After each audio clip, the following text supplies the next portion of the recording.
Secara asal ya, masalah memakai gelang dengan tujuan untuk menolak bencana, ini hukum asalnya adalah syirik kecil. Hukum asalnya adalah syirik kecil. Jadi rata-rata orang ketika dia memakaikan kalung atau benang pada anaknya agar tidak kena penyakit, agar tidak terkena mara bahaya, maka mereka meyakini hanya sebatas sebab saja. Jadi kalau misalnya ada orang yang mengalungkan kalung pada leher anaknya dengan tujuan agar tidak terkena penyakit, maksudnya apa? Kalung ini hanya sebatas sebab saja, yang menentukan tetap Allah Subhanahu wa taala. Maka hukum ini adalah syirik kecil, tidak sampai kepada syirik besar. Alasan kenapa dikatakan syirik kecil? Karena dia menetapkan sesuatu yang Allah tidak tetapkan berupa sebab dan akibat.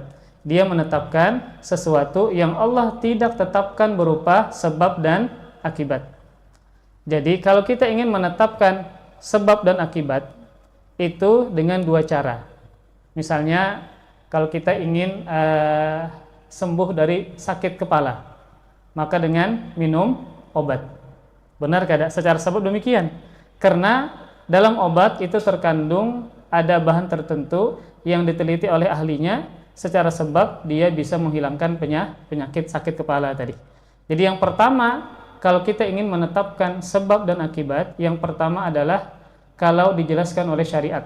Kalau dijelaskan oleh syariat, sebagaimana madu bisa mendatangkan kesembuhan, bisa menyebabkan kesembuhan. Sebagaimana habatus sauda, sebagaimana bekam, itu datang dalam syariat. Begitu pula cara kita menetapkan sebab dan akibat itu berdasarkan penelitian. Misalnya kayak tadi sakit kepala ada obatnya ya. Kemudian misalnya adanya kenyang dengan sebab adanya makan dan seterusnya. Nah, maka apakah ada penelitian atau adakah dalam syariat benang atau kalung entah terbuat dari jenis apapun dia bisa menangkal bala atau menangkal penyakit? Maka jawabannya tidak ditemukan. Sehingga dia menetapkan yang tidak ditetapkan oleh Allah Subhanahu wa taala. Maka hukumnya adalah syirik kecil. Dan dia menjadi syirik besar kalau kalung tadi digunakan untuk menangkal penyakit, dia yakini memang secara zat memang benar bisa menangkal penyakit. Memang secara zat dia yakini bisa memberikan manfaat, bisa menolak mudarat. Kita meyakini bahwasanya satu-satunya yang memberikan manfaat dan menolak mudarat hanya Allah Subhanahu wa taala. Kalau dia meyakini pada kalung tersebut, pada jimat tersebut, dia yakini secara zat memang benar bisa menarik manfaat dan menolak mudarat, maka menjadi syirik besar.